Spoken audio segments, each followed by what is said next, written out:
That monster hurricane, the strongest ever on record in the Atlantic Ocean, slamming into the Caribbean already, turning deadly, ravaging islands. And I want to get back to that video. Just listen to the sound as it slams St. Martin. An extremely powerful storm, so many islands getting hammered, many Americans who could not get out in time trying to ride out this hurricane. This satellite image tonight shows the eye of this Category 5 storm fully formed there. At this hour, IRMA still tracking right toward Florida, but there are several other states now in the possible path. And I want to show you this tonight. This image coming in, that's the eye again, but in the middle there, that is the island of Barbuda. Authorities there late this afternoon reporting at least 90% of the buildings on that island could be gone now. ABC's Lindsay Janis is in the middle of it all. She leads us off tonight. Tonight, Hurricane Irma tearing through the Caribbean, claiming at least 3 lives with ferocious 185-mile-an-hour winds. Irma pummeling the U.S. Virgin Islands, home to more than 90,000 U.S. citizens. It is really ripping right now. In St. Martin, the government says 95% of the island is destroyed, buildings shredded, even the airport damaged.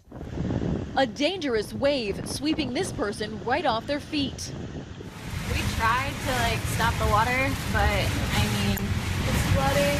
Lauren Mayo is one of 5 women on a fitness retreat trapped in her hotel. We're on the 6th floor, so the flooding is kind of amazing because the wind and rain are just bringing it through the sliding doors. Newlyweds Sarah and Scott Riggins locking themselves in the bathroom. We've got the wind going about 100 miles per hour. You can really hear it outside, shaking the doors. This image showing Barbuda right in the center of Irma's eye. The Prime Minister saying some 90% of the island's buildings are destroyed.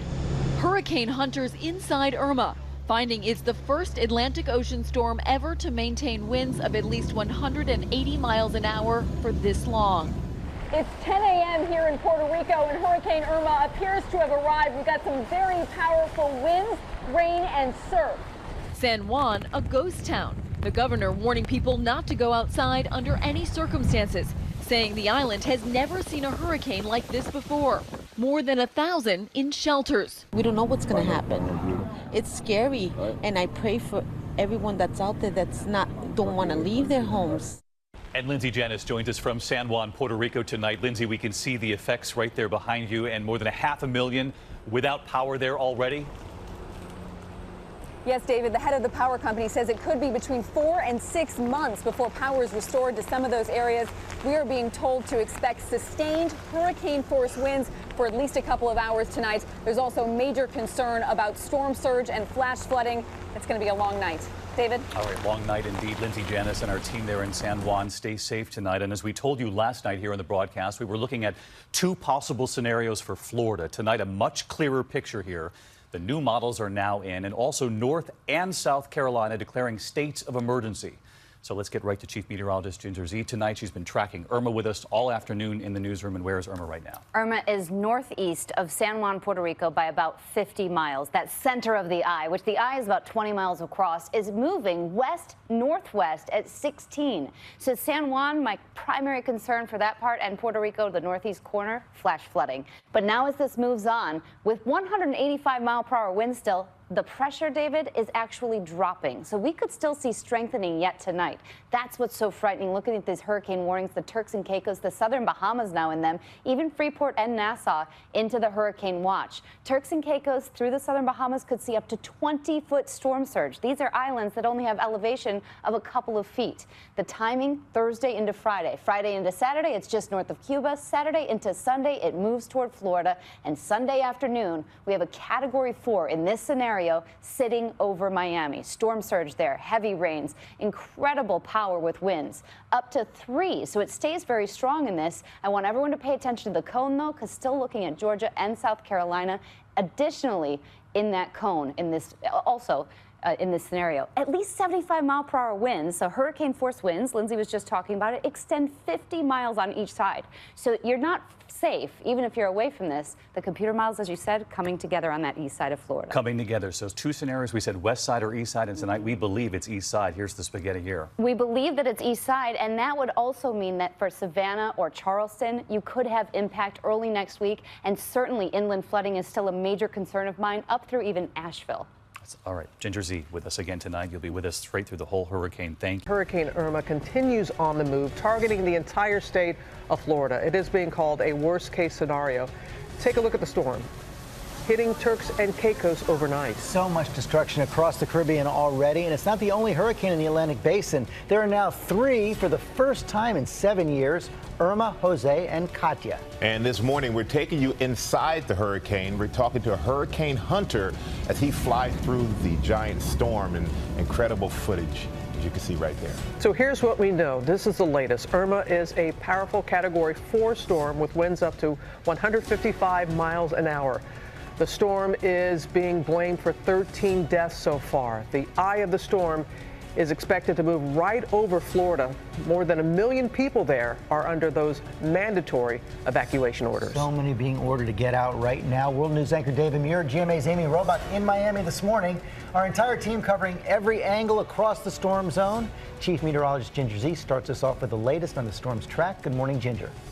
Good morning to you, George. You know, a catastrophic is still the word they use for Category 4 storms, and I want to take you to that path that everybody wants to see. So that storm is now in the southern Bahamas, but timing-wise, we're talking about Sunday 2 a.m. just before landfall, where places like Marathon and Key Largo in the Florida Keys up close to Miami will start to feel the effects. 150-mile-per-hour winds with this storm as it makes almost a direct south to north landfall in this current track. Let me take you through the next steps of this storm as it moves up.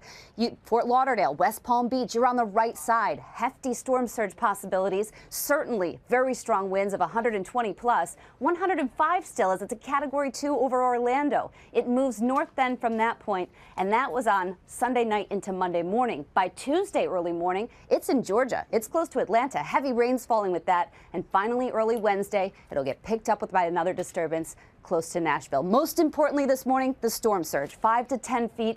That's our first issue, and that includes the Keys from Jupiter Inlet back to Bonita Beach, and then you see that hurricane watch that stretches all the way to Sarasota. That peninsula, Robin, is so thin, the winds are going to spread across much of it. The Atlantic Basin, we start with Harvey, a tropical storm which made its third landfall early this morning, right around 4 a.m. Central Time, just west of Cameron, Louisiana. Winds still at 45 miles per hour, moving north-northeast at 8, picking up on some speed for sure. Those clouds extending into Tennessee. We also see some rain bands there as well. Heaviest rainfall beginning to push through Alabama, also into parts of Georgia, and still some heavy rainfall hanging on around Beaumont. Those rain bands still, of course, escaping, pushing through the New Orleans area, and that's where we find some of the heavier rainfall potential today. On the southern edge of the system, not a whole lot of rainfall. Beginning to see this system lift more to the north and northeast because of this mid-level troughing action. We've been waiting on that to dip down. Also, this high pressure off to our east will help to steer this system to the north and east. So again, impacts will continue through the end of the week into areas like the Ohio Valley down into Tennessee. Drier air beginning to work its way into Houston, bringing about a break from that heaviest rainfall, but still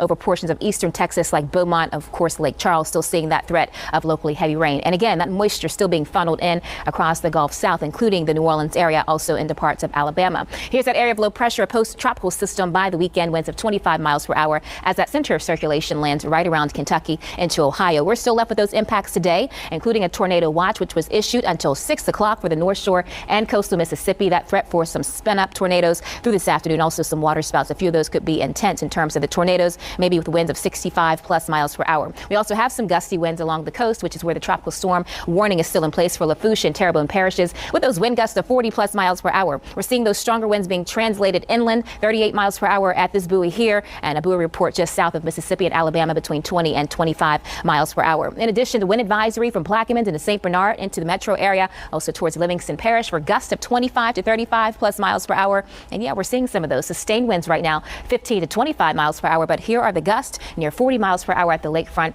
30s right here near Galliano and Grandal. In addition to the winds, we have the coastal flood advisory. So what happens is you get the onshore flow, and that helps to push some of that water in. So all areas surrounding the lakes and the sounds, of course, have that potential for some coastal flooding. Those tides will be elevated 1 to 2 feet above normal. And of course, rainfall still a concern for us. Rainfall potential of 1 to 3+ inches in terms of accumulation through Thursday evening. That's when the flash flood watch is expected to expire. So again, 1 to 3 for the New Orleans area through Thursday. And then here's 3 to 6 inches plus potentially for western Louisiana, also for parts of eastern Texas. Now we have our 9th named storm of the season as well. We were watching this one off the coast of Africa, and now we have Tropical Storm Irma. Winds of 50 miles per hour at the center. Here's the Cabo Verde Islands, so just west of that. Moving west at 13. That generally westerly track will continue through the next several days. And through this time frame, we'll see those lighter winds in the upper levels or that weaker wind shear, which will allow for this system to strengthen, likely to Category 1 status by the end of the weekend, to the weekend a little bit stronger by Monday. The National Hurricane Forecast has the system still at a Category 1 with winds of 90 miles per hour. So what you notice is a westerly track and then sort of a dip to the south. I know you see that, of course,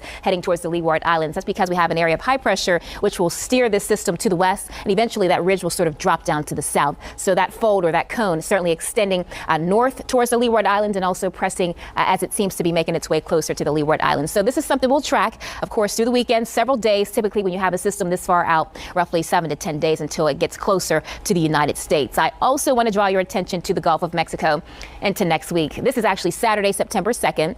And what we're watching is the potential for an area of low pressure to develop right around the Bay of Campeche. So this takes us through the weekend, and your GFS is in green, the Euro is in yellow, and it does indicate we could have maybe a broad area of low pressure developing around the Bay of Campeche. And right now it looks like this will pull more to the north. So what it means is we could have some enhanced rainfall into the middle of next week, likely Tuesday or Wednesday. That's something we'll keep a close eye on into next week as well. No surprise, things are ramping up for us this hurricane season. The climatological peak is September 10th, but again, under that bell curve, we see that ramping up between August and also through September. A drop-off happens mainly towards October and November. That's your latest forecast for the tropics and the Atlantic Basin, including the Gulf, Caribbean Sea, and the Atlantic Ocean. Make sure you tune in for more at WDSU.com.